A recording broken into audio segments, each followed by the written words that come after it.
Welcome back to the Iron Sights podcast. I'm sitting here with Jamie Borden. Jamie, welcome to the show. Thanks for having me. I'm stoked to have you.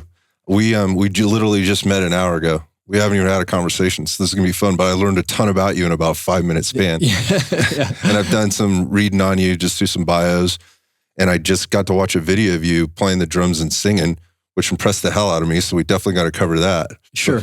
But just to kind of set people up, we are at the California Force Instructors Association Conference, so CalFIA for short.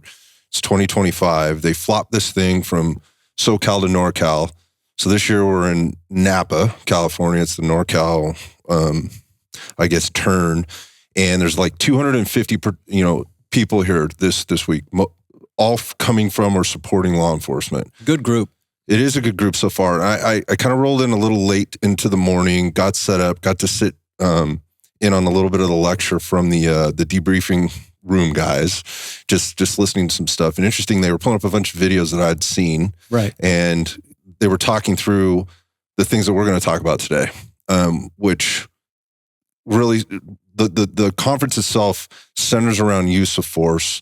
It's going to center around constitutional law. It's going to center around training, and it's going to center around how to inform our officers and I think our public better. So come in about these incidents, how we got to where we are and how we get the hell out of it, I think, at the same time. Absolutely. And you're hitting on all of the hot key topics right now. And, me coming into this conference, not as a use of force trainer, I spent my career in training and use of force training. But the failures are happening at a much different place. And that's what we're obviously here to talk about. Yeah, and I can tell you, so you don't know a lot about me, so and this is a little weird for me to be talking about myself, but because I think this will draw a bit of a different audience, and I'm excited about that. We have a lot of law enforcement that listens to the show. We talked to a lot of law enforcement officers, combatives instructors, firearms instructors, right. On the portion where we call it the After Dark version, but in real life, my job is I own a gym. I own basically a personal training or fitness services business, and we train some law enforcement officers. But I'm in a downtown region in Northern California. When 2020 hit, and we had COVID, the COVID thing came through. My gym was shut down for a year, and I watched my neighborhood and my business completely deteriorate. Sure, and I mean, some of it made sense to me. We're closing businesses down. It's opening up opportunities. There's people, kind of on the streets. And we always had a little bit of that. And I was familiar, and I knew all the kind of the characters or whatever. But I watched it go like turbo speed, right. like overnight. And then I was finding myself having to call for law enforcement to deal with certain incidents. I lived 2 blocks from the gym at the time. I've since had to move because I couldn't be down there. I couldn't be in that environment all the time, right. As much as I was being down there, but I was calling, and what I expected to happen wasn't happening for some things that I was like, this is clearly not okay. This behavior, this is crime, right? Or, I just watched this guy do this thing. Can you handle this, please? And what I was running into was resistance, and not like what I actually witnessed was like defeat on officers' faces. And defeat has many different colors to it. I mean, officers are out with their hands tied. They're having to choose what they respond to on a proprietary scale that means nothing to you as the citizen. You're just not receiving service, and that's a problem. And I watched it escalate, because when I asked, well, why can't you do this? Or tell me why, or what I could be doing differently, or what does constitute reason for, and that could be looked at a lot of different ways. I'm not talking about specifically use of force, but right. To me, a year ago, this guy's getting hooked up and going to jail. Yeah. And now he's getting talked to, he's not even getting cited, and he's walking away. And so I was asking the questions of these officers that were showing up, who in some cases I had relationships with. And I was like, dude, what's the deal, man? Why can't we do this?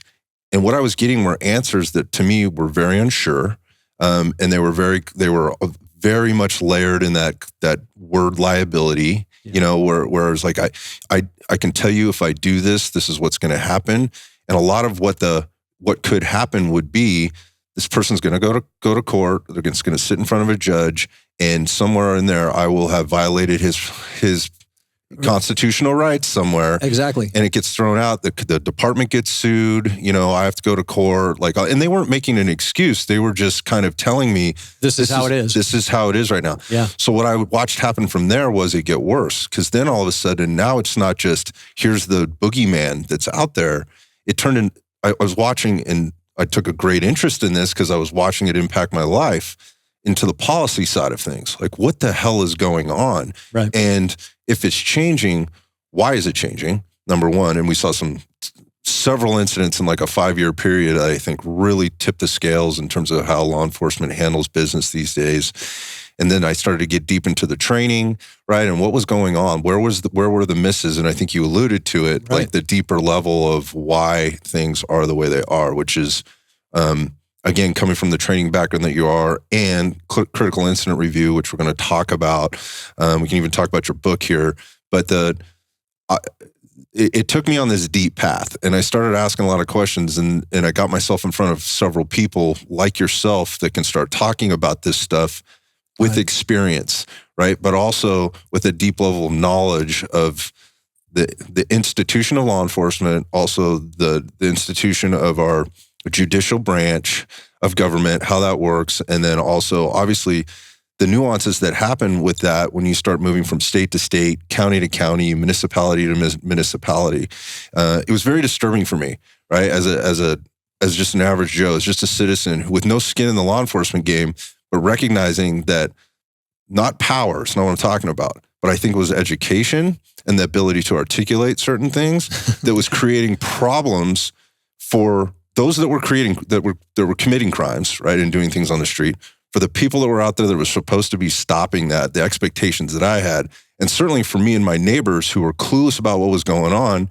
And when I would have conversations about, man, we just had this other incident. Oh my God, well, what happened?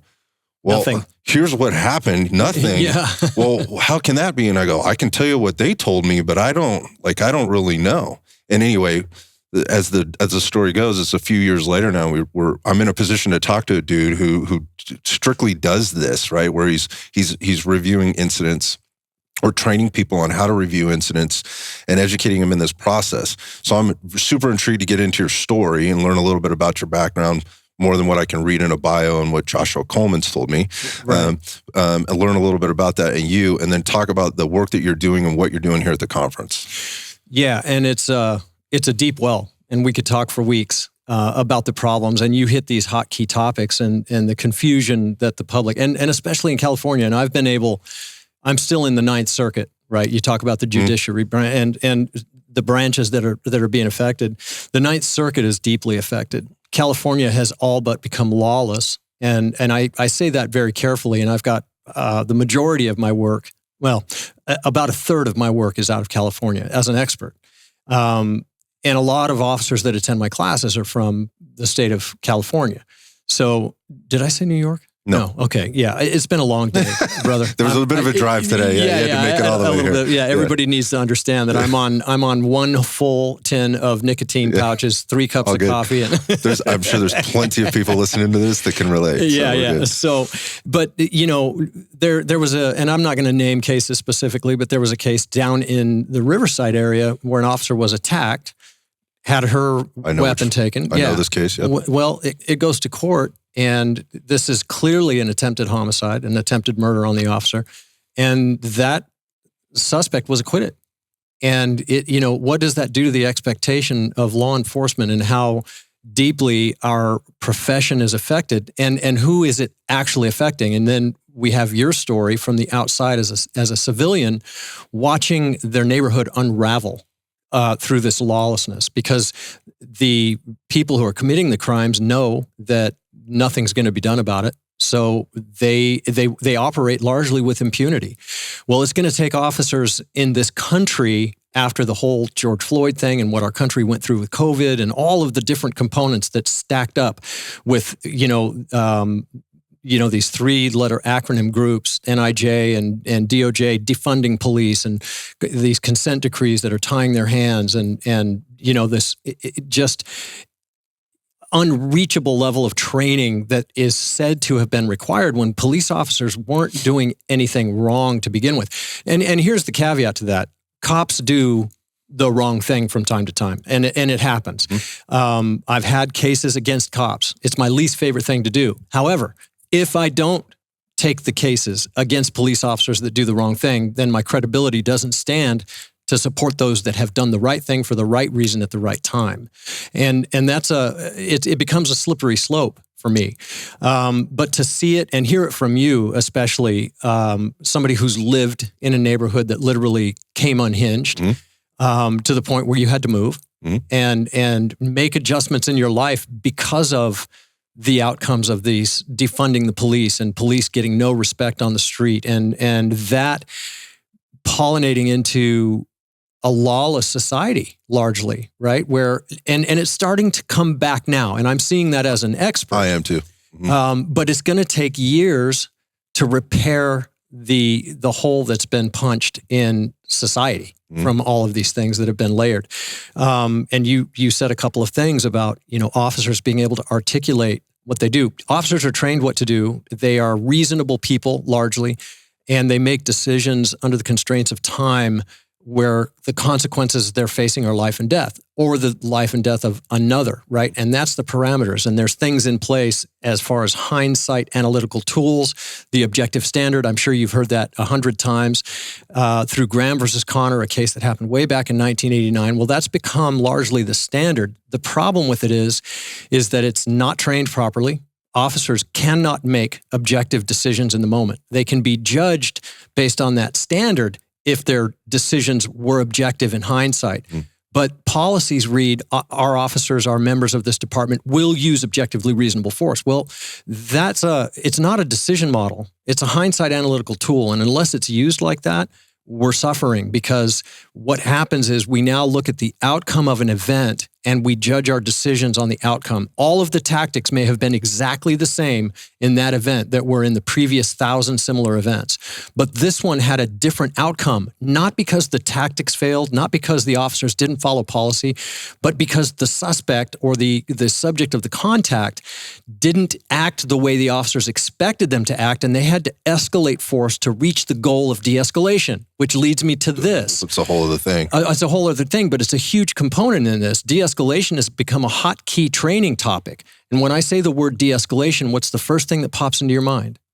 It's words. For words, right. And it's not words. Yeah, it's got to be an agreement. Well, and so here's the thing. De-escalation is trained as a tactic. And it's not a tactic, it's a goal.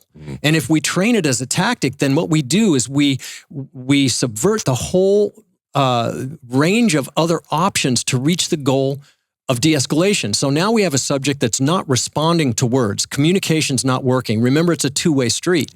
If we can't establish conversation or communication with a subject because they're under the influence of drugs or they're in a psychotic break or whatever it might be, and the officers will fail to engage because they think they're failing the de-escalation component trained as a tactic. Yep. Well, that appears as a lack of engagement, and it puts them in danger. It puts the subject in danger. It puts the community in danger. So what in my book, I have a very simple definition of de-escalation. Most definitions, there's probably 100 of them or more, and they're several paragraphs long.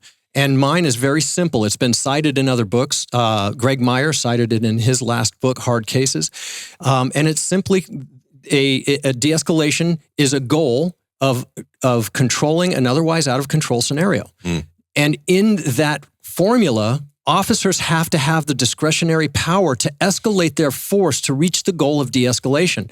That doesn't mean jumping straight to deadly force. That means if they aren't cooperating and words aren't working, that they may be forced to go hands-on, which is an escalation of force within the parameters of reaching the goal of de-escalation. Does that make sense? Makes perfect sense. Well, and this is what we're missing. And now, how do we articulate this component? We went from here to there, yeah. Yeah, but we immediately call it an escalation of force, which defeats the whole training component as it sits in the officer's mind as a de-escalation tactic. And that needs to be abolished, right? And we're never going to change de-escalation training. And I'm a huge proponent of coming in lukewarm. So we can go cool or we can go hot. I don't want to come in too cold and I don't want to come in too hot. And if that's part of the training as an officer gotcha. into a scene. And but this is where the discretionary point comes into play. We're missing the boat. And what's more important is, as investigators and those people that are quantifying this data set that we call an investigation, getting this information to where it needs to go in the pool where this thing is now turning into a case eventually. Got it. The officers' freedoms are on the line. Civil suits with nuclear settlements are on the line. All of these things are there. And we oftentimes, and this isn't talking about law enforcement fails across the board. This is talking about knowing what we don't know.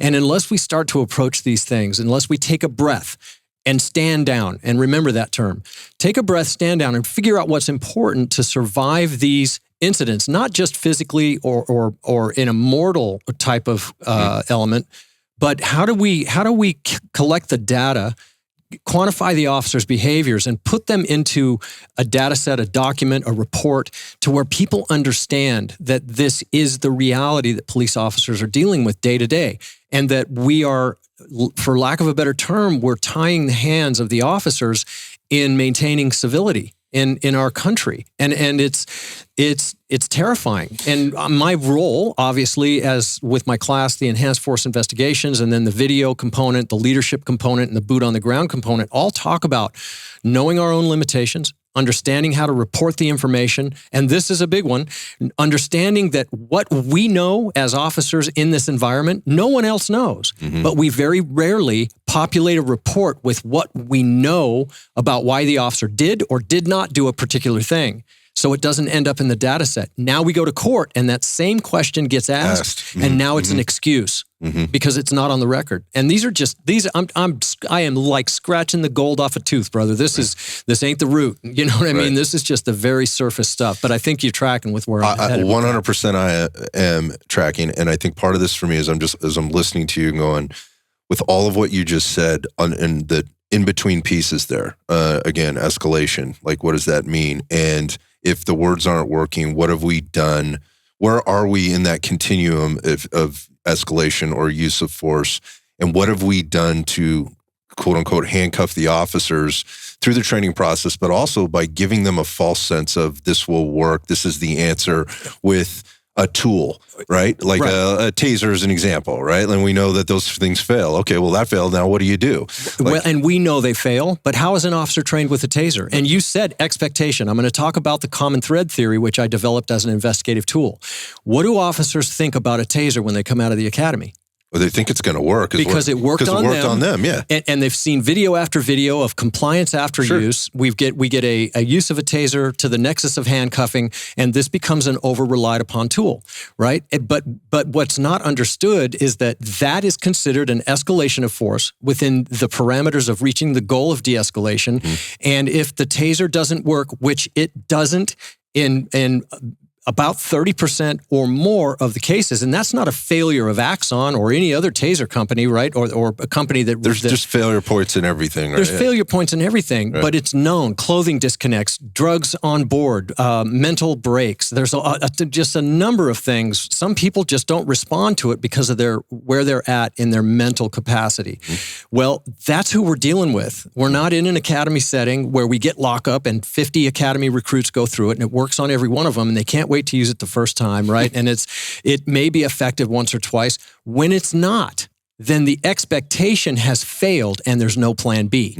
And plan B now becomes a kind of a happenstance application of what they've learned in defensive tactics, which you know as well as I do. We don't get enough training in it. We get 8 hours a year. That's barely enough time for an officer to learn the vernacular in whatever program has been presented to them. And they're operating with no foundation, right? Well, this comes from maybe a lack of self-investment. They depend on the department to make them the expert that they need to be out in the field.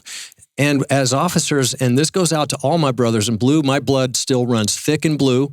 Even though I've been retired since 2018, I'm still engaged with law officers, police officers at the deepest level. I'm still extremely engaged in these critical incidents. And I will tell you, if you do one thing, self-invest. Right? You've got to understand the words behind the anchoring in the training. You have to be good at the application of it. And remember, we can train an orangutan to drive. And there's videos of it. would you, in a department full of people that have been trained to do something, let's take the orangutan as an example. We train an orangutan to drive. It gets in a golf cart and it drives around the golf course and it waves at people and all these things. Would you get in a semi-truck and do a cross-country trip with that orangutan? Hell no. No, you wouldn't. So that's not a measure of performance. Right, it's the lowest metric possible. We can train anyone to do anything, but we cannot condition them to be good at it. And this is where self-investment comes into play. And it doesn't take a lot. It takes a lot. Right? Let's find these training moments. Let's turn them into, I'm doing a lot of work with several big departments around the country.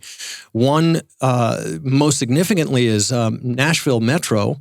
And they've adopted a lot of the conceptual things that we've put on the table as CIR. And they turn every incident, good, bad, or indifferent, into a training post. And officers are learning a little bit about every incident that occurs. Frequently, yeah, right. with a massive level of frequency. And what it causes them to do is think, what would I do in that situation? Well, we very rarely put officers in that type of position if we're not in a training symposium of some sort where they think, whoa, wow, that was crazy. And then they go back to work. And this is just life, right? This isn't malicious or malfeasant behavior. This is just you got to go 10-8. You got to go back on. And you're off and you're with your family and you're thinking about all those things, right? Your passions in life outside of law enforcement.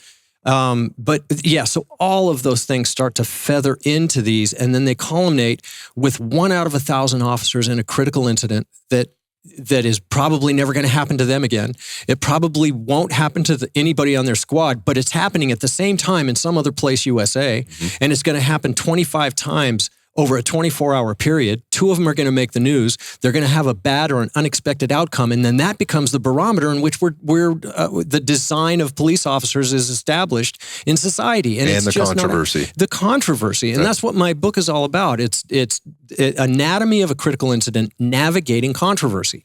That's what it's all about. What do we have to do to get ahead of the controversy? And if it's a controversial case and the officer was acting outside of the parameters of law enforcement, then it's controversial. It is. The problem is that non-controversial cases where officers did what they were trained to do, what they've got the expectation to do, and the right by law to do, becomes controversial because of the outcome that the officers could not control and that they couldn't predict. And these are major anchor points that as an industry, as a profession, we're missing the point, and we've got to get an understanding of that. So let's take a little bit of a right turn, right? And let's just talk a little bit about your career, because already, for people that are listening, obviously they get that you're going to be a very analytical dude, right?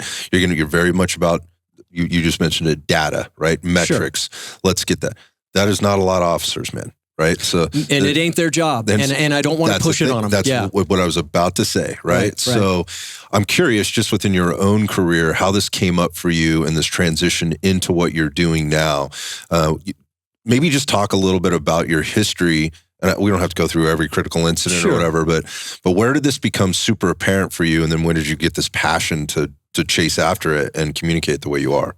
Well, so it came from being a cop and not needing the job, but wanting the job. And we talked a little bit about my music career. I was a musician, and I've had a stack of FU cash about this thick my whole life, and just enough to where I didn't need to say yes to anyone if yes wasn't the answer. Got it. I took the job because I've always been passionate about law enforcement. My family's got a blue bloodline. When I finally cut my hair off, my hair was down to my belt line, and I had a goatee, and I looked like an axe murderer. When I finally cut my hair off and decided I'm going to do this, I was 29 years old. I took the job, and I've been extremely impassioned with police work, public service, and that's a calling. Most people that take this job answer the call. Through my career, I was patrol officer, bike officer. I promoted into narcotics. I did undercover work for a while. Big surprise. Yeah. Yeah, you think? And I took a break and went out on the road with, as a drummer, I played with the violinist from the group Kansas, the guitar player from Aerosmith, and we toured for about 4 years. I then started my own group, Phoenix, which is a classic rock group, not the funny guys from France that wear the real tight pants. And we headlined at the Mandalay Bay for 16 years. Okay. And so when I came back off the road and I landed this gig, this dream gig in Vegas, I'd wake up every morning. I woke up one morning and started to get ready for work. I'd been gone for 4 years. And I thought, you know what, man, I can't not do this gig. So I called my chief at the time, who was my lieutenant over narcotics when I took the hiatus. And she said, come down, get back into it. So I took the job back. Unfortunately, had to go through the academy a second time because my post certificate expired by 3 months. And I went back to patrol. And when I promoted into training, my very first task, not my choice, but my first task from the lieutenant was, we need to revamp our use of force policy. I started digging into that. And I found our policy was outdated. I contacted the ACLU. I took example policies from a number of different departments. Which is typical. Yeah, right? Yeah, it is. And that's a good point. What's the other guy doing? What are they doing? But I picked people that were under the microscope from the ACLU and the DOJ because I wanted to see what they were doing and why. I took that document and I went through it. I created an 88-page document of why we weren't adopting some of these things. The things I adopted, I had a reason that we adopted them. The things I didn't, I outlined as to why we weren't adopting those components of the policy. And I sent that to the ACLU, and they said, this is spot on. This is awesome. Good job. That policy maintained its tenure the whole time I was there before I retired. And I became impassioned with it because the people that I worked with, the people that I cared about, my brothers and sisters in blue that worked at the department I worked for, were being looked at through an inappropriate lens. And it was because the tide was shifting in the civilian world. We were being looked at differently. And my chief at the time gave me the keys to the castle and said, listen, create a unit. You're going to be standalone. You're autonomous. You don't answer to IA. You don't answer to the chief. You do what you do, and you send us the report. If we need something more of you, we will make recommendations of you. And it became a standalone unit, which is now being adopted. Again, Nashville Metro has adopted this in its entirety. So this unit is an investigative unit? It's an investigative unit under the umbrella of training. So we were responsible for investigating, reviewing, analyzing, and then generating training for the whole department off every single use of force incident. And where the analytical side came in is we were using a culpability software called IA Pro, and it would give us readouts on who was using force. And then a flag would come up if one officer was using force, I think it was 6 times in a 6-month period. Yeah, it was flagged. And I would get the email from the chief saying, hey, we need to look into these. And I'd look at it for 3 seconds and go, he's got flags on his record in use of force because he's a worker. She's a worker. They're out doing the job. Everybody that had multiple flags were people that had 5 times the arrests that any other officer had. It comports with the work that they do. They're not excessive. So from a ratio perspective, right, this actually maths out. But if this is all we're measuring is they had this many incidents, then we're flagging an officer that's actually probably doing a pretty good job out there. An outstanding job. All 6 of those were cleared. Right? But that wasn't considered. So now we've got an officer that's got these flags on the play, and they are now afraid to engage because they think they're in trouble. And we turned the tide on that because I was in charge of that at that point. We would look at all those stats. The flag would come up. I would immediately interview the officer, go over every use of force with them. They'd have all already been cleared through IA and through the chief's office. They'd been, if it was a critical incident with a shooting or something like that, it had gone through a park review. They are a non-issue in our data set. They don't mean anything, right? But we had to make that clear to the officers that this isn't about you doing more than the next guy and then being shanghaied for it. Right? This is about us saying, okay, these flags come up. It's part of the culpability software. You did a good job. Thank you. But we would look at those systemically. And in one case, we actually found an issue where the officer was using force because he liked to use force. Okay. And it did pull something to the surface. That is not the norm. That is one out of, I was looking at 450 to 500 cases a year over the course of 5 years. I had one case where that was the case. Okay. And that happened before I got there, but the analytics came through to me because I had taken that chair. So saying all that to say this is that there are systems in place, but are they being used properly? This is going to be my question, or it's more of a statement. I think there's probably a question in it. But what you're saying right now matches up to what I'm seeing from the outside looking in. And I can only imagine, and I think what you just did was you connected the dots for me. I know law enforcement does a horrible job at telling its own story. Right? It's terrible. It's terrible. Yeah. So if they're doing a horrible job of telling the story from outside the walls, I can't imagine how messed up that is inside the walls in terms of the communication that's being coming down from which or up from whatever level. Yeah, from whatever direction. And here's the thing, man. I was that guy, and I was the person that was terrible at writing reports, and I never got better at it. I wrote what I was taught to write, and I reported what I was taught to report. The failure isn't that the officer's incapable. The failure is that they don't understand how articulate they have to be about the incident, about what they did, not only explaining what they did, but why they didn't do other things, right? The standard itself says that, and most policies say, other levels of force will be exhausted. Well, what does that mean? It doesn't mean that the officer has to go through the continuum and try everything. They can jump right to what they believe is going to have the highest level of success in that moment based on context, which brings me to that common thread theory. Mm-hmm. We've got, and I developed this because these are the things I look at in these cases: context, perception, expectation, decision, action, performance, and behavior. Those things all are intertwined. We look at the perceptions. We determine through video evidence or physical evidence, forensic evidence, whatever it might be, that perception is within the context that they were dealing with it was exactly what it was. Now there'll be improprieties. The video shows a different story. That's a whole other podcast. Yep. But and then the expectation component of it. Is what you saw in the context that you experienced it, were your decisions and actions, did they meet your expectation? And if they didn't, then we start to see things fall apart in the narrative, right?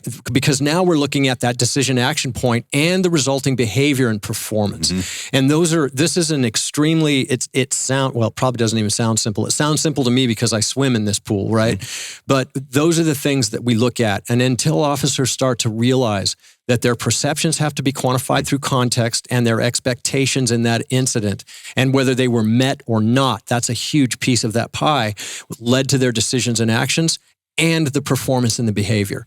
And where do we sit with all of that? And I'm telling you, very few departments do that, only because they've never heard about it. They don't know. Yeah, they're just doing what the previous it's administration what we've always done. Exactly. Yeah. We do it this way because this is the way we've always done it. Right. Questions in this obviously are, the goal here is to equip both agencies and officers within the agencies all the things they need in order to go out on the street and do their job and understand what you just said, kind of.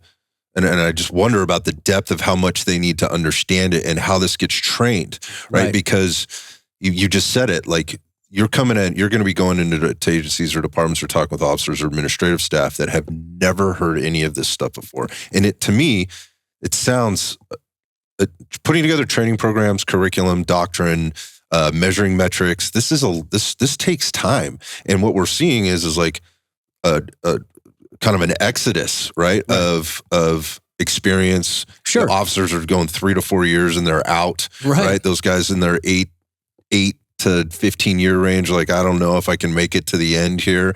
Yeah, and without losing my freedoms. Without losing my freedoms, my job, my family, all the other things, all the things that come along with this, right? And at the same time, like, we don't have administrative staff, chiefs, right, that tend to stick around very long, right? They're right. gone. So there's this constant turnover that I got to imagine are roadblocks in this process. So I'm just wondering about the process. How do you go about effectively doing what you're doing? Well, so great question. And I focus intensely on role, purpose, and function. I don't bring officers into training and train them data sets and systemic issues with the investigative process and talk about the investigative tools. You give them what they need. I give them what they need. They don't need all of that stuff, but the investigators, they need to understand the language that the investigators are being taught. So they get a different version. They become aware of their own self-limitations. They become aware of the difference between human limitations and limited ability. Can you explain that? How do you do that? And here's the crazy thing. It's all the same information, right? Okay. Yep. The information doesn't change. The scope and the filter that it is relayed to the student, to the participant changes, right? So I'm telling the officers, if I'm teaching a boot on the ground class, it's called Police Officers' Perspective to Critical Force Dynamics. If I'm teaching officers about these things, I'm telling them that this is what needs to be known, and it's up to you to make sure that the investigators don't leave any information on the table. Oh, interesting. If they don't ask you, it doesn't mean that they already know. It means that they might not know. So if you have something in your head that you haven't been asked, don't assume that the investigators understand your decision point here.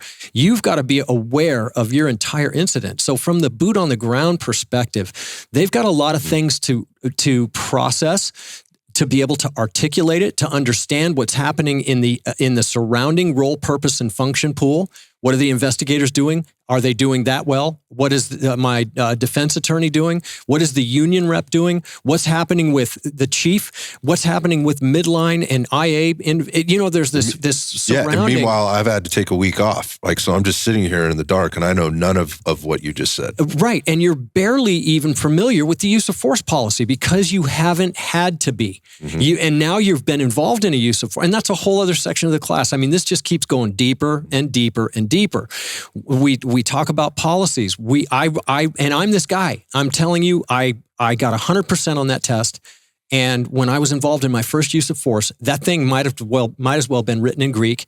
I didn't understand. And this is what I teach. Think about this. And my CEO, Danny King, came up with this analogy. I've got a book. It's this thick. It's the flight manual for the 747-400. Okay. And I tell people in the class that I've spent 6 months reading that just to take the test. I took the test. I got 105% on that test. I located 5 errors in that book that didn't comport with other chapters. So they gave me an extra 5%. Okay. Now, right. I've got 105%, which means I know that manual inside and out. I'm not getting on a plane with you, bro. Yeah, that 747 is sitting on the tarmac. Who is with me? I'm going to get 0 takers. Yeah. So how do we expect our officers to look at a use of force policy, put their signature across the bottom of the Power DMS or wherever they brief this thing, and that signature means that they understood it? Are you kidding me? And it's no different, right? If nobody's going to get on that plane with me, then you have no right holding the officer to a standard of 100% understanding and using that policy as a measure of performance. It doesn't work like that. I just think about what happens when that policy changes 3 years later? Or 3 days later. Yeah, exactly. Right? Depending on who's in charge of changing policy. Right. And so it's a very sensitive subject to me, right? Because policies are trained as a parametric source, as a decision guide, not a decision model. And we train our officers that. I was trained that. It's a guideline to help you make decisions. Until you've made a decision and it doesn't fit into that policy, the black letter policy that exists for people to compare it to. They're using the policy as a measure of performance. They trained it as a parametric guide to make decisions. So you are using it inappropriately. And this happens in nearly every department I've ever been engaged with. And until they get that, until the light comes on, it's disturbing, right? Because we are hanging our own people who have done good work and solid, good faith decisions, and then they're being scrutinized for that to the point that they leave after 4 years. Who's going to want that job? Well, nobody does, man. Right. Nobody wants that job. And we've got a hard enough time hiring good people, let alone keeping them. This is all about officer wellness. How are we treating our folks, right? And what kind of pressure are we putting on them? If we treat them well, it doesn't change the fact that a crime may have been committed. Because we treat our officers with respect in the interview process and the investigative process, doesn't mean that we're not going to find potential criminal behavior. Treat them well, because the significant chance of it being a good faith decision is it's strong. So I think about this in what you were saying there in terms of the setup, and the word that's coming to mind is cancer that's already been started, right? Like by approaching things inappropriately was the word that you used. We're looking at this document inappropriately. It should be used in this way, not that way. Right. Now you take that all the way to the end, right? And you talked about things like IA, chief decisions, and the public from the outside looking in, they're certainly not going to understand that policy, right? They only see the end of it. And if it was messed up at the beginning, then you can't have an unmessed up outcome. And that unmessed up outcome is a result of all of these other things, even if you did all the things on the checklist the right way. And what I mean by that is you're just following a checklist rather than peeling back the layers of what went into each one of those items on that checklist and making sure everything is in that report, everything is investigated, everything is reviewed, and things that I think you mentioned, like you can't assume that your investigator knows to ask that question or can get inside your head and know what you were doing. Like, oh, you've been here before. You've been a street cop. Like you get where I'm at. We understand one another, right? And that's the point. Yeah. So that officer sitting on the other side of the table, the questions aren't being asked that are burning in their head, and they automatically assume because they work on the same or nearby departments that they've got the same training, they've got the same decision-making processes. Speaking the same language, yeah. Speaking the same language, and it goes by without attention until the courtroom.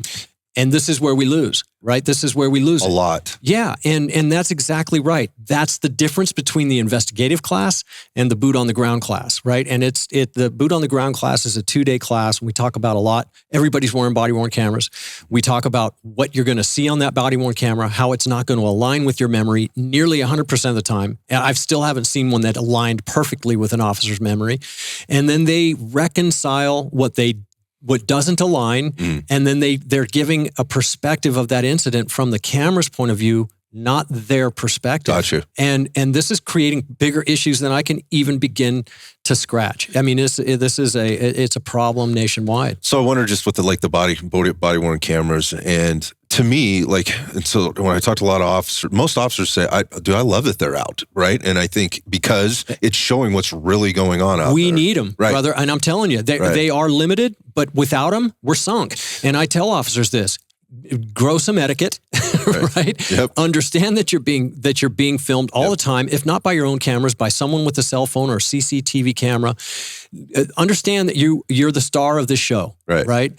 Get that through your head. I need every video that I can get. And officers need to, and I'll tell you that if a vehicle in most departments, and I've heard this conversation, if a vehicle has a camera that's down, they will put that vehicle in the shop. An officer won't drive it.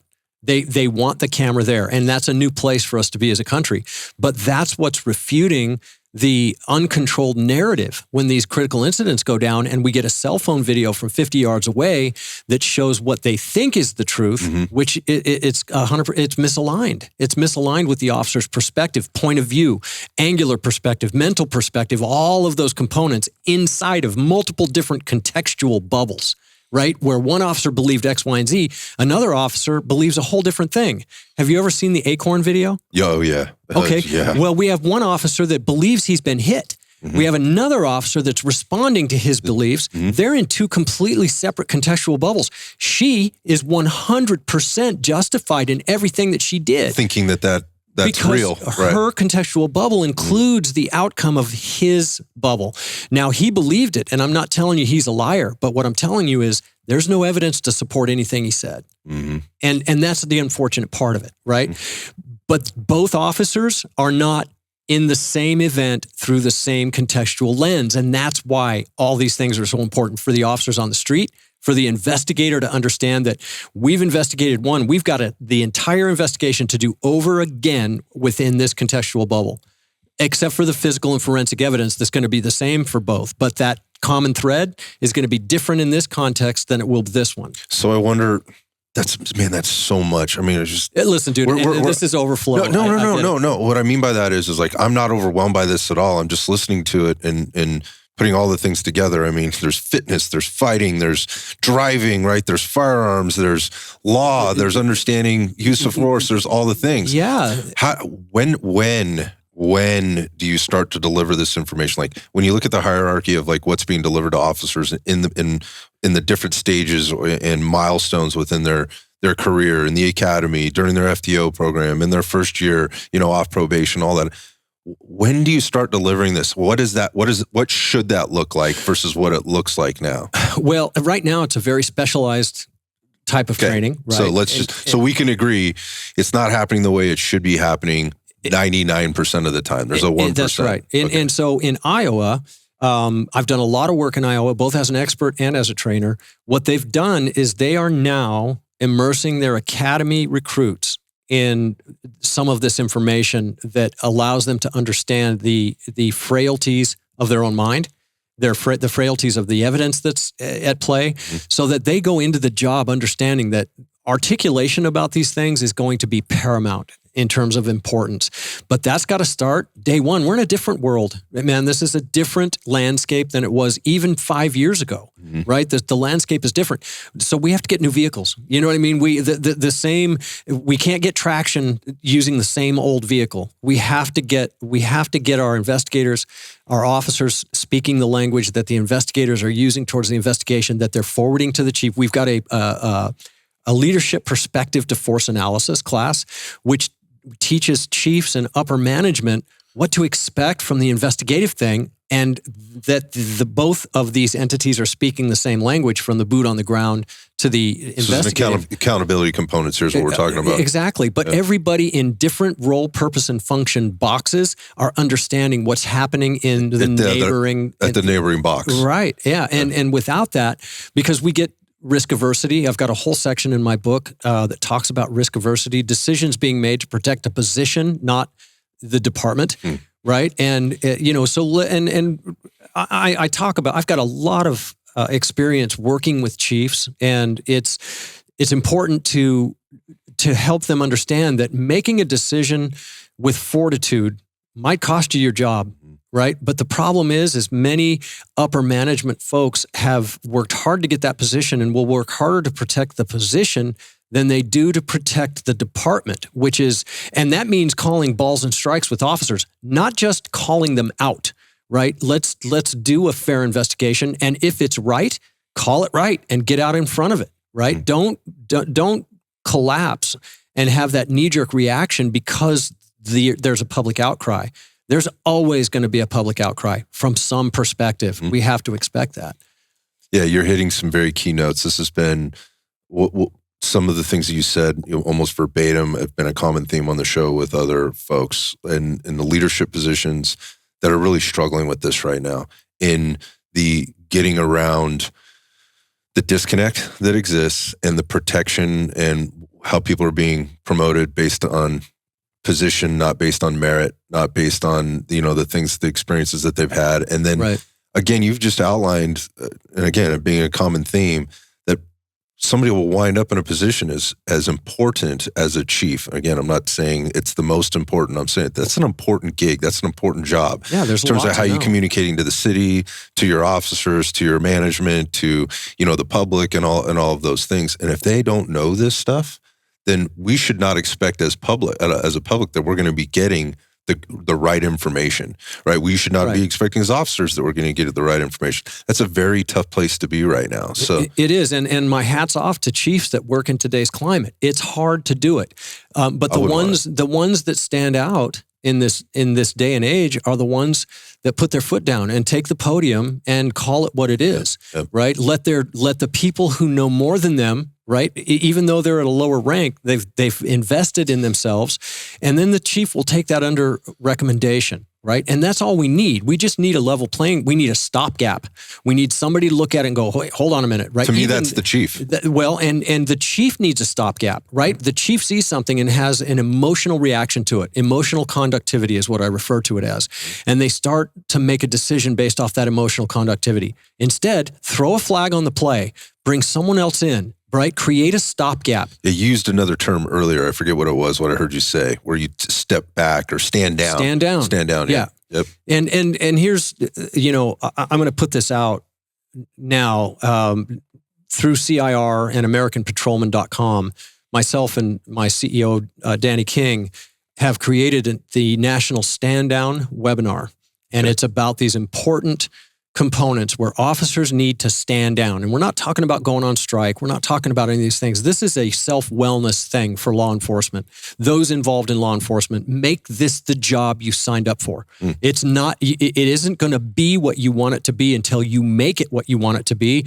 And for that, we have to stand down and we have to consider some very important elements. What are we doing as a profession to make it better for us, the subjects we deal with, and the public, right? And we're never going to please everybody. We know that, right? And there's always going to be somebody who disagrees with what law enforcement does. It makes the world go round. And it's been that way for 150 years since Sir Robert Peel ratified police work. You know what I mean? So keeping all that in mind, and a disclaimer here, we aren't a massive failure in law enforcement. I talk about the things that I see the most as an experienced expert in the field, somebody who's conducted thousands of investigations, been on the stand and deposed over 100 times, learning by being thrown into the fire and understanding that the narrative that is created, not the narrative that exists, the narrative that's created is all that our public has to go on.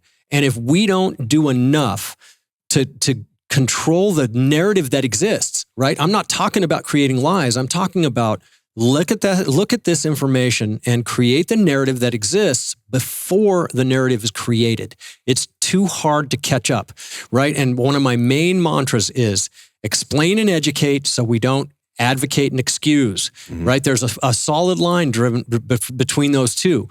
Our jobs as investigators and officers writing reports is to explain and educate, because if we don't, then after the fact, after someone else takes control of the narrative, doesn't matter what we do, we appear to be advocating and excusing bad behavior, and that's just not the case. You're trying to explain it away.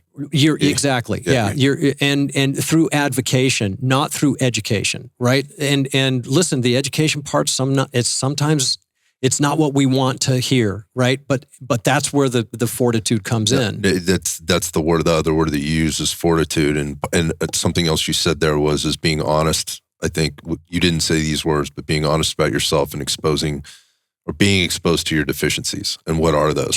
And here I'm going to simplify it even further. Know what you don't know, and just live there, right? It's easy to understand what you understand, but it's extremely difficult to understand what you don't understand. And those things attack us from left and right. We don't see it coming because we've never been exposed to it. We don't know what we don't know. As I sit here today, I don't know what I don't know, but I spend every day trying to learn that. Right. And not trying to shoulder up and be the king of information in what I know. If it's helpful, great. But even in my classes, I tell people, don't take what I say at face value. Right. I'm one guy with experiences, and I've been through this trench, been in this battle. If you debate this in your mind, debate it on paper, talk about it with people, that's where the actual education comes from, is doing the work. And that's the foundation of the conference of CalFIA. Exactly. and why we're here, and how I wound up here in this room. And I say this a lot, but I continue to say it because I mean it. I feel very fortunate to have been invited into some certain circles and be in a room sitting around these people. And I know, again, there's people listening to the show that don't have that. They haven't found it yet, right? Sure. Or they're trying to find it. But they don't really even know what they're looking for, right? And so exactly. So you have, like, CalFIA's put together this conference, and you've got CIR, and CIR gets out and gets in front of other people. I wonder how's Jamie going to get up in front of this group, and what are you going to, with all the things that you have to say, right? Like, what is it that you're going to cover with this group of people? What do you want them to walk away with? Because you've got you're going to have a theater full of people out there, or just a couple of doors over, that are coming from all different places, right? You're going to have people that are in training units. You're going to have chiefs out there. I know there's some on the list. Some are going to be speaking. You're going to have officers that are, on patrol that are out there. You're going to have all these different folks out there, and you going back to, like, what information is important to deliver to who? How do you do that here? Like, what are you going to tell them? Well, and that's a great question too, man. And here's the biggest problem. In a 3-day class, I've got 1,100 plus slides, right? That are all memory markers for things that need to be talked about. And I have to figure out what's most important over 2 hours. There's an art and science to that. There is. And I'm speaking specifically about the book. Okay, let's talk about it. Yeah. And in this setting, I'm talking about why I created the book, some of the hindsight analytical tools that I've developed from existing information, right? There's nothing new in this business. It's just how you approach it and how you use it, right? So anything I say I've developed, it's just a process and a protocol that I'm using all of the components that everybody's already heard. They've never put them into an organized component where they use it as a specific tool to get to the information that we're talking about today. Okay. So what am I going to say to them? I will tell you right when I'm done. Okay, gotcha. Yeah, and that's the way my presentations go. I don't do a lot of preparation other than organizing what things are going to perpetuate my flow and in the information, because just like in this conversation, we didn't prep for this. Mm-hmm. You asked me a question. I've got a week's worth of answers for you on one question. Mm-hmm. So being entrenched in this information and seeing the successes and failures, I just want officers, chiefs, psychologists, whoever's in the group to understand that there's a much deeper well of information on every one of these critical incidents that has to be considered and categorized in the process. So this is the impetus for the show, actually, and why I talk to the people I do and how I get reconnected with different people like yourself, and that all you can really do is try and lead the horses to the water and then at the same time, in the way you're doing it right now, make them compel them, just make them so thirsty that they want to drink it. Then convince them that it's not poisonous. Yeah, exactly. And that's the trick, right? You got to lead them to the water. Man, you have to hope that they're thirsty, or try to make them thirsty through reflection, and then you have to promise them through passion that it's not poisonous. And that it is possible to understand this stuff. Yes, it is. Right. And listen, I catch myself quite often speaking at too fast and about information that a lot of people haven't been exposed to. But because I'm exposed to it, it seems remedial. Mm-hmm. It isn't remedial. It's complex information. But until you start to categorize it, right? And as you start to categorize, let's just take perception. And that's a big word. It just simply means, what did you see and what did it mean to you? Mm-hmm. And what did you do about it? Yep. And was the outcome what you expected, right? And that's a very simple, it's a very inflated way to look at it, and deflate a very complex process. But where do we do that at, right? Where do we don't simplify it in the articulation, right? I can only simplify it in the application. And then hope that simplification starts to bleed into the complexity of for the investigators gathering a complete data set, not based on what they think. I don't care what you think. I don't care what you believe, and I don't care what you feel. I care what you know. What you understand. What you know about this case, and how you articulate what you know. Too many people make decisions off how they feel. And that's a subjective component, right? Well, I believe. I don't care what you believe. Why do you believe that? Because if you're going to tell me something that you know, then we'll go down that path. I don't care what you think. I don't care what you feel. And I don't care what you believe. I care what you know. What are we doing to get to what we know? What are the officers doing to educate people who are doing the investigation? What is the investigation passing on to the decision makers, right? Are they passing on what they know or what they think? It's a great question, because there's some common themes I hear out there sort of in the world. Social media is a big one, right? Sure. Folks are out there and they're trying to put out the message, and they share the passion. They want officers to be better. These are often people inside or very close to law enforcement. And speaking, I think this speaks, and tell me if I'm wrong, I think this speaks to directly what you're talking about right now, is you need to know case law, right? Okay, so whatever the word is in terms of you need to, then insert word case law. I can read all kinds of case law. That doesn't mean I understand the depth of it. Every word in every decision in every case has a meaning to it. They're usually very careful about putting that in there. However, there's some stuff that I've read, right? Because it gets put in front of me all the time. And again, I'm very interested in this stuff where I'm like, that seems pretty vague. Like that leaves a lot of room. What does that mean? Let's talk about that sentence or those 3 words or whatever else. What is that? But because you've read it and you've interpreted it one way, not fully understanding that, you think you know it, going back to the you don't know what you don't know. You need to really understand that. That's a tough place for somebody to be, like if they can recite Graham versus Connors or whatever. Yeah, and great points with that. And here's the thing. Remember, first of all, and I'm a big case law guy. It goes into every case that I review. We use it as a comparator. But case law happened on an event that's already over. Your event isn't necessarily covered by case law. This is where a motion for summary judgment or, some other play comes in where the officer wasn't, there's no clearly established law based on this one particular event. And I'm not a legal expert by any stretch of the imagination. I know the application of the legal standard through Graham versus Connor and 26 or 27,000 other progeny cases under Graham where this language comes from. An officer doesn't have to retreat in the face of danger. An officer doesn't have to use the least intrusive level of force, only the level of force that they believe to be reasonable. Well, what does that mean? This is what I'm saying. Yeah, and believe. Think about that. What the officer believed would be reasonable. Well, based on what? And Graham also, language under Graham also says the officer doesn't have to be right. They only have to be reasonable. So think about how all these tie in together, right? And what the objective standard means. The officer was incorrect about this and their level of force didn't match what we know in hindsight. Did it match what they believed in the moment, contextually speaking, through their perceptions? It's not as simple as it seems, right? And we always have legal updates, and I'm a big proponent of that. Get the legal updates. But you're not thinking about case law when you're involved in a critical incident. And you shouldn't be thinking about case law. You should know where you stand. Oh, that's a great point. I wonder, that's great advice. Where does somebody start with this stuff? Like they've got let's talk about police officers. Like this is a patrol officer that is 2 to 3 years in right now, and they're listening to this right now, and they're going, "Oh my God, I recognize I don't understand this. I don't understand it at all. This seems very overwhelming."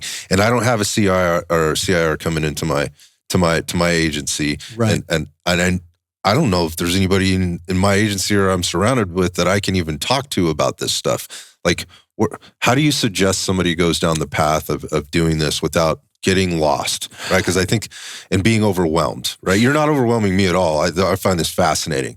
It just encourages me to dig a little deeper and look at things a little bit differently and have a different perspective. My job is done then. Yeah, and that's all. I'm just trying to elicit awareness. So I would start with this. And this is where I started. This is the only reason I say it. Read. I read as much as I can. There's a couple of books I'll suggest. Yuri Patrick and John C. Hall have a book out called In Defense of Self and Others. It's the most fantastic book out there. Anthony Bandiero, who might actually be in this conference, has some books available that talk all about the legal standard. He's from Las Vegas. He was an officer with the Nevada Highway Patrol. We worked in the same jungle gym down there, and he's got an extremely solid grip. He's an attorney now, and he's the go-to guy. Okay. And his books are well written, easy to read, and his classes are awesome when it comes to the legal standard. Sign up for any of his classes that come near to you, or search them out. And that's the other thing, is that the department's not going to search this training out for you. They're going to have a legal update that goes along with the use of force policy, probably once a year or once every 2 years. And you're going to hear the same case law over again, and you're going to hear how it applies to policy and how it applied to the event that policy was made after, right? Which doesn't necessarily cover the event you're going to be involved in. You've got to know where you stand, understand what the definition for a reasonable officer is. And it's got 27 different caveats to it. Every single officer is different. Yep. And, understand what they mean. You don't have to be able to recite case law, but you have to understand the meaning behind the objective standard and be able to articulate your use of force, not through legalese and not through mechanical police language, but through a statement that captures your perception, describes the context that either fell into or outside of your expectations and why, that drove your decision and action, which is what you need to explain, and caused the performance and the behavior, which you need to explain, right? So that common thread theory is used as a reverse hindsight analytical tool, also as a report writing tool. Right, and this is I use the acronym TED that came from the Seattle Police Department. I think they use the cognitive interview, which I teach a version of, and TED is tell me, explain to me, and describe to me. Right, if you tell me what happened, explain that in detail, and then describe everything about it that you felt that drove your decision. These are the things that officers very rarely think about. You know what I mean? That's exactly why I asked the question. Yeah. Because you're starting really, I don't want to say it's high level, but you're giving them an easy resource to read and then giving them some very basic stuff to start to think about, right? And that's all you're trying to get them to do, right? I just want to build an awareness. And listen, our cops, I always sound like this cloud of gloom and doom and that we're failing, and we're not failing. I don't think you sound like that at all, man. I want our officers out there to know that as well as the failures that I see within the system, I see police officers doing an impossible job in an impossible climate with absolute perfection. That's what I see. Right? It's the occasional, and even the ones that end up in civil lawsuits or criminal charges. In many of those cases, the officers didn't do anything wrong. The narrative was taken out of context. They got way in front of it. And that narrative has now been used to educate a jury with the wrong information. And we're too far behind the power curve on that. So we are in general doing a great job, and there's great training resources out there. And I was headed down the path of search this training out. Get online, find the training. A lot of the people that come to my courses, they find it online and then they ask for permission. Now it's turning into a thing where, like, for instance, Arizona DPS brings me out 3 times a year to teach this class. They buy out the whole class and they invite everybody. So my last class for them was 187 people. Wow. And so it's becoming more commonplace because it's important information. The California DOJ has brought me out and continues to, both north and south. I've taught all of their investigators, analysts, and attorneys, both in the north and the south end of the state. And these are the people that officers frown at when they get there, right? But they shouldn't. These guys they're seeking out the information to make good decisions as investigators. But they don't know that. How would they know that? But I'll tell you what, they're learning. They're learning hard and fast because these guys show up where a plastic BB gun was used and it's deemed as an unarmed man. Yeah. DOJ shows up and says, nah, he was armed. From the officer's perspective, that's a gun. And that's excellent news. Huge. That's huge. Yeah. And I'll tell you, California DOJ has got some incredibly talented people working as investigators and analysts, and their attorneys are spot on, and they're doing a great job, and they've got a bad rap. And I would encourage departments to look. Don't take my word for it. Again, look into what they're doing. Look into the cases that they get, and they know what cases Cal DOJ is. They've got a very specific parameter about what cases they're called out on, but they do a good job, man. They do a great job with their interviews, and my hat's off to Cal DOJ. Well, I mean, that's good news to me. Just kind of going back to my statement before about like this process being just a mess from the beginning to the end, and when the public, and again, there's always going to be those that are going to have an issue with anything, at any given time, when they hear that the department or the department, the California Department of Justice or the agency or the chief or the Internal Affairs Division investigated this and we found no wrongdoing. Right.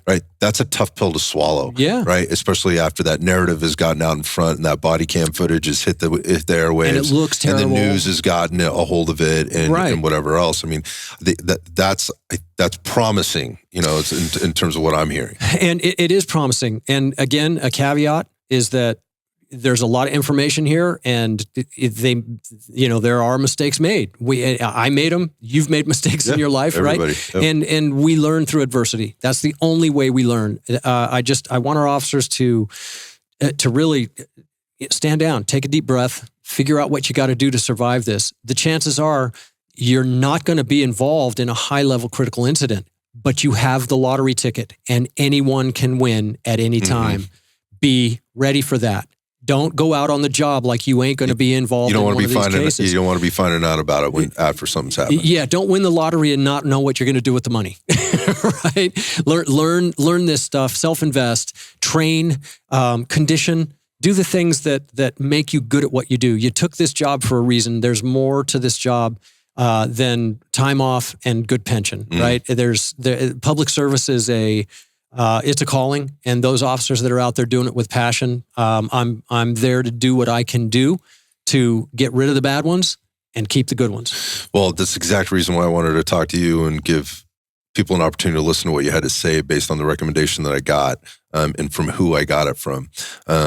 So that said, I've spent a little time, looking into you and kind of what you're doing with CIR, and there's stuff for people to consume without necessarily being in front of you all the time. You put out good information. There's stuff out there where, again, like my agency is not probably going to bring in, Jamie to do this thing. So how to tell them how to find out more information about you guys and like where to go, and or like if you have recommendations on how to kind of just get into the pipeline somehow, how do people do that? Sure. CriticalIncidentReview.com. Very simple. Name of the company.com.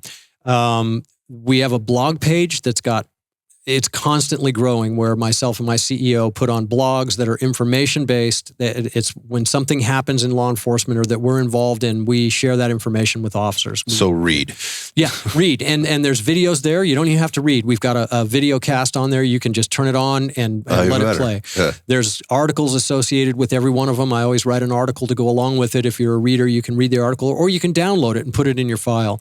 If you want to be in the pipeline, there's a place on the homepage. Sign up for our newsletter. It will notify you when a blog comes out, and it'll notify you when classes are coming out, if they'll be in your area. It's just a good way to stay in touch. We don't do anything with those emails other than send you information from CIR about CIR. That's it. We're not selling anything. It's unless you want to go to a class, that's predetermined by you, not us. We just want to make sure if you are interested that you've got the pathway to go. So yeah, CriticalIncidentReview.com. And in fact, there's a link for the book on that. It's on Amazon. And the next book will be out, I'm hoping, in October. Tell me about that. It's called Beyond the Frame, Bridging the Gap Between Reality and Digital Evidence. And we're catching up. Right. It's all about the video evidence component and how investigations happen in and around video, and the technical side of video. It's an awareness thing. Not an easy read. Don't read it on the toilet. You'll go paralyzed for sure. But yeah, it should be out in October. I'm trying to get it published by the published date of my last book 1 year ago. So Anatomy of a Critical Incident. So that is on the way. And then there'll be a couple of follow-up books to that, one for our boot on the ground officers, report writing. Got it. So we're starting to consolidate this stuff that you're teaching in the classes into the written word for people to be able to consume as a resource, right? I don't suggest that it replace training, because training is where you feel the experience, but it's a good resource to review. You can get it in Kindle or paperback or hardback, whatever you do. I always buy them in both Kindle and paper or hardback, because I search language in that book. And Kindle's great. You can search the language. You can even use it in a report, and it'll cite the book that it came from. So yeah, just tricks to be engaged and constantly aware of things that are occurring in law enforcement. So the last question here, just with regard to like the coursework, right? And you actually being into a live session or a live class with you guys, who's reaching out to you on this stuff? Like you mentioned some pretty big names, Nashville Metro, you mentioned Arizona DPS, like who's making those contacts? Because I imagine there's a sergeant out there, a shift sergeant out there. It's like, man, I could really use this stuff, and our agency could really use this stuff. How does that process work in terms of getting you guys into the area, into their agency, into an interagency or like multi-jurisdictional type training type of thing? How does that look? Well, so it happens organically and through different channels. Somebody will hear me on a podcast. Okay. Go, I need to look into that training, and I'll get a call from a chief. We've taught Army CID, their entire investigative staff, and their entire command staff. So Army CID was one, Arkansas State Police, entire state. We've done, again, Nashville Metro, Iowa, multiple jurisdictions in Iowa. They've made legislative changes to the use of force protocols because of our training. Oh, interesting. And their DA from one of the big counties out there, where Des Moines is at, was in the last class, and she just raved about it. And so it's very organic. But find us on the website. Send us a host request. Call us. The number's on the website, and that's just how we do it. That's why I asked, because again, that might sound like I'm asking you to pitch it, but at the same time, I want people to hear, like, this isn't just going to show up for you, right? Like, right. People are going to have to reach out. So if you know somebody that you can, if you're in a position of influence or something like that, where you can maybe get the ball rolling, at least start having the conversation, which is what I heard you say. Like, it's very organic, and it starts with a reach out, and let's talk about what your needs are, where you are, who are the people, and I'm sure you handle a lot of that. Like, if you can just get Jamie in front of the right person, he'll figure it out from there, right? Yeah. Like, kind of in this year, 26, we've got 9 open registration classes on the schedule. So if you are interested in that, just get online, and I think the 26 schedule will be coming out probably by the end of September. Okay. And you'll be able to register for any one of 9 classes in those 3 different categories around the nation. Nashville's holding 3, Iowa's holding 2 or 3, AZDPS is buying a couple out, and I think they actually open that and host other people. That'll kind of be a case-by-case basis. But Mesa, Arizona, is going to have open registration classes, which is a great thing for us. I know a lot of the Mesa folks. Yeah. They're a great police department, and very forward-thinking, very progressive. And look at those open registration classes. If that doesn't fit, we can talk to you about hosting a class. We can talk to you about a buyout. We've got totally got it. Yeah, and the whole Salt Lake, the greater Salt Lake area. They bring us out every other year, and they put every member of the shoot teams in that class. The last class I taught out there was 155 people, and it's just their habit. They just bring it out once because they've got attrition, they've got flow through, new officers coming in, so they want that repetitive training, so that they're conditioning themselves to the language. But yeah, we're available, is what I'm saying. Yeah, I imagine my head's spinning on this, just like with all the the Tactical Police Officers Associations and things like that. We might be getting into different things there, but there's so many conferences and things like just. I've taught multiple times for NTOA. Yeah, so if you want to get Jamie in front of the people that are decision makers and whatever, like, start doing that work now. Reach out, have those conversations. Man, so here's the thing. Like, I'm cutting this one a little bit short because I know I could go 4 hours with you, no problem. And 4 hours would be a break, brother. Yeah, like I could go on and on. There's so many deeper questions that we could ask, or I could ask, and I know you could answer. But that said, like, I think sort of not knowing what I was getting into today, this has been way more than I would have expected. And for me personally, right, just in the things that I got from you, that I told you what my search felt and looked like at the beginning. Like, please tell me, why can't we do this? Why can't you do this? Why is this a problem? Right. And you mentioned something about the tide is starting to shift. I have seen that. We're starting to see happening, but it's going to take a lot longer to, pardon my language, but unfuck it. Yeah. From what happened, or how fast it got to where it is. We've got some healing to do. Sure. But we're in the healing process, and it's going to take time, and it's going to take understanding, and it's going to take investment. And that's going to happen individually on departmental wide and industry wide. Yeah, and on the officer, which is it was something you said, right from the get-go, which is you have to invest in yourself. So don't expect that the government or your agency or somebody else is going to bring this to you. You gave some resources. That's stuff I'm going to definitely dig into, myself. So again, just going back to kind of the personal note, like, I learned a ton in a short amount of time. I'm not a cop, never been a cop. And if I think and I talked to a lot of them though. Yeah. Right? And I think a large population of the cops probably got more out of whatever this has been, an hour or something like that, from you than they've gotten in however many years they've been on the department they're in their job with regard to the things you're talking about. And I think that's saying something. And so again, it's just bringing the whole purpose of this is just to bring awareness to, there are resources out there. There's things you can know. Don't be afraid, right, of doing the wrong thing. Know what the right thing is. And here's the thing that I'm getting from you. You probably know what that is, right? You just might not do a really good job at articulating it, when the things come up. And that may have gotten you in trouble at one point, and now you're, lack of a better term, kind of gun shy, right? To do the next thing when you roll up to the next call or whatever else. That's the shit I was seeing on a weekly basis where I was, and it was driving me nuts from the outside looking in, going, why are these guys hesitating right now? This just seems so black and white. I understand that it's not as black and white as I might be seeing it, but there was hesitation there, and going back to use of force, and what do I do, and what tool do I use, and when that's not working, what do I do next, and all that stuff. Like that stuff that I saw come unwound very, very quick, and I think building it back in and giving people an opportunity just to kind of listen to some of the basic stuff and kind of walk away and digest a little bit and go, yeah, that makes a lot of fucking sense. Well, and here's the thing that for our officers out there that are going through what they're going through in this climate today. Life happens fast.